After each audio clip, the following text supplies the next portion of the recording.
Katera Rising by J.D. Evergreen. Chapter 19. The Ascent of the Forsaken. Lex's eyes widen. It is possible we misidentified them, but it is unusual for Lucas to be wrong in regard to botany. The world around us rumbles, and ripples appear throughout the water as it shifts with the cave around us. Small rocks fall from the roof and land in the water around us, and the cave pillar in front of me cracks. Long ribbons of lines appear along the ice-blue surface and climb all the way to the roof. Lexa splashes over and yanks me backward just as the pillar groans. A crack, sharp as a whip, splits the air. The massive column shatters, sending a shockwave of water outward. The wave smashes into us, my boots slipping on the slick stone beneath. My arms windmill, but Lex's grip holds firm, keeping me upright. The echoes of destruction fade, leaving only the sound of dripping water and my pulse hammering in my ears. I stand inside Lex's arms for a few more moments until I am sure it is truly past. Gently, I pull away from the warmth of the strong woman beside me and look over at our companions. They are still asleep. Lucas has a cut across one cheek, and everyone seems to be covered in a light dusting of dirt from the cavern roof. I look over at the fallen pillar and swallow. What was that? Lexa shakes her head. I don't know. It was similar to a cave-in. Perhaps there was one further down in one of the tunnels we explored earlier. I nod. That must be it. Nathaniel stares and rubs his face. He looks around in confusion. His glazy eyes focus on the destruction around him, and finally on the sleeping woman in his lap. A small smile tugs at the corner of his mouth before his brain registers the danger he had slept through. Nathaniel rubs his face again and spots us. Was there a cave-in? Lexa nods. We believe that or something similar occurred a few moments ago. Nathaniel looks around. And I slept through it. His face slowly tenses as his body works through the sleep fog. Lucas lets out an extremely loud snore and startles himself awake. What happened? He asks with a yawn as he rubs his bleeding cheek. The ground shook. Lexa states bluntly. I do believe we misidentified these fruits.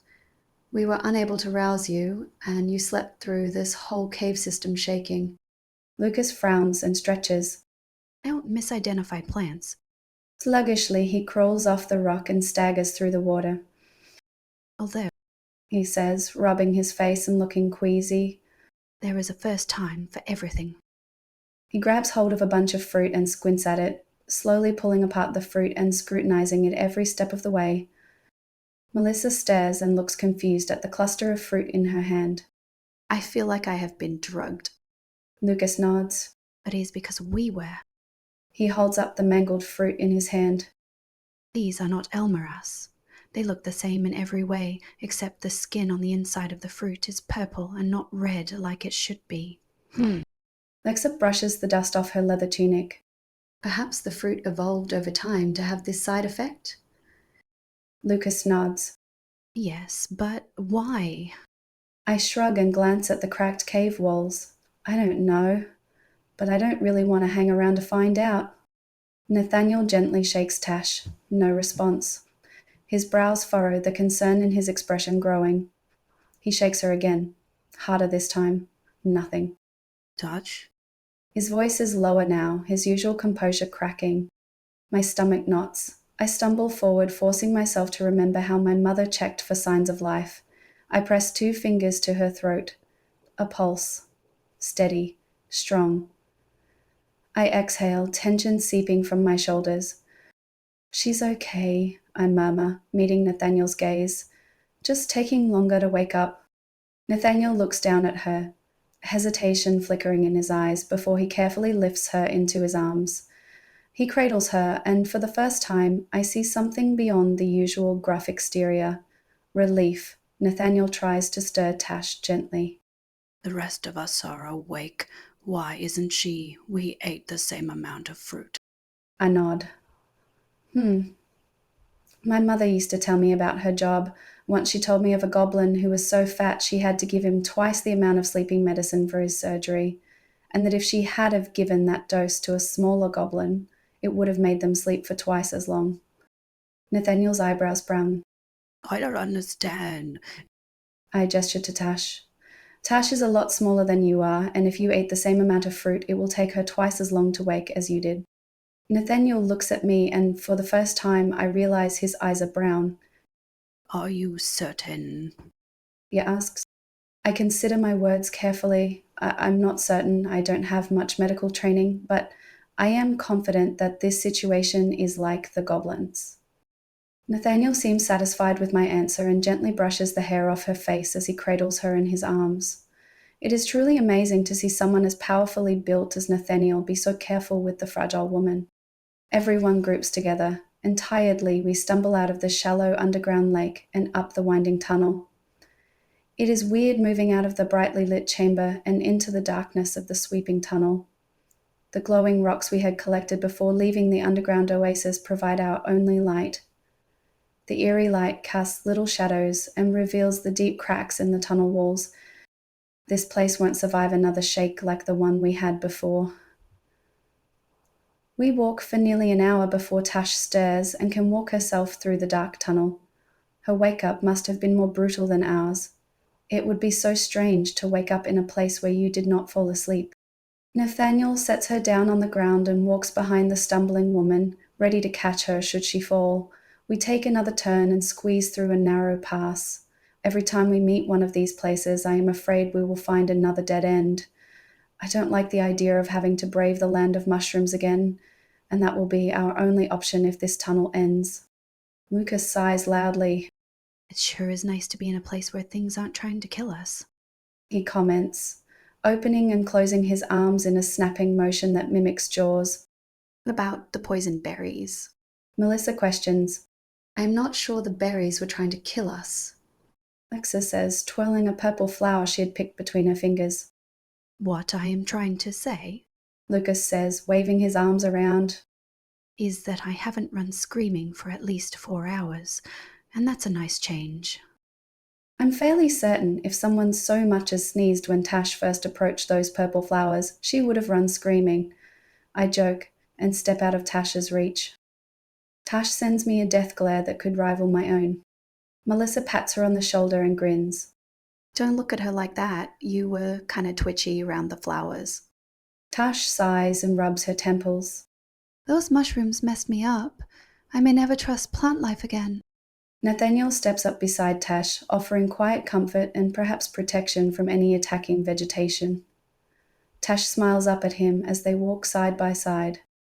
I peer up the tunnel and get the smallest sense of light coming from ahead. I glance at the group. Is it getting brighter? Everyone ceases their quiet conversations and turns their attention to the tunnel ahead of us. Lexa clears her throat. I believe so. Melissa skips a step. Yes, let's get out of this damn tunnel. The idea that even the slightest sneeze could bring on another tunnel collapse has been weighing on me. I nod and eye the deep cracks in the wall. Melissa is not the only one to be thinking along those lines. I will be glad to get out of this cave. I feel as if the echo of our footsteps will be enough to bring the cave down. The closer we get, the more apparent it becomes that the way out will require us to squeeze through a small gap and climb some rocks to the exit, all of which sits about 8 meters off the ground. Down the right-hand side of this bridge is a gaping black hole. I eye the slope, more rockslide than pathway. Pebbles shift with each step, trickling into the darkness below. The sound takes too long to fade. The pit is bottomless. Or close enough that it doesn't matter.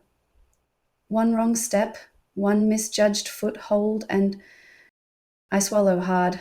Why can't these things ever be easy? I take my place behind Lexa as Lucas leads the way up the narrow pebble bridge that leads to our only escape from this hellhole. I begin my ascent trying to find sure footing on a shifting landscape. I am halfway up when the rock I place my foot on slides out from under me. I fall to my knees and rocks shower in all directions. Only Melissa and Lexa's quick-acting hands prevent me from following the rocks down the slope. The little stones clatter and tumble into the dark hole at the base of our small rock bridge. It takes a long time for the rolling rocks to stop their clattering movements. Sweat breaks out across my skin as I deliberately steer my thoughts from what could have just happened. Slowly I climb to my feet, my shaking limbs doing their best to betray me as I resume the perilous climb. Lucas is first to reach the narrow platform and sneaks a peek through the gap. A slip of light dances over his face. He draws a long knife, the metal ringing softly as he pulls it from its sheath. The noise echoes around the fragile cave and everyone looks at him. What? Lucas asks, sparing us a glance before he returns his attention to the exit. The last time I walked out of a cave, I spent the following hours in various levels of terror. Lucas defends, shifting his grip on his knife. Sorry if I am not filled with warm, fuzzy feelings. I have to agree with his reasoning, and as I step up onto the platform, I draw my sword and stealthily follow Lexa and Lucas through the gap.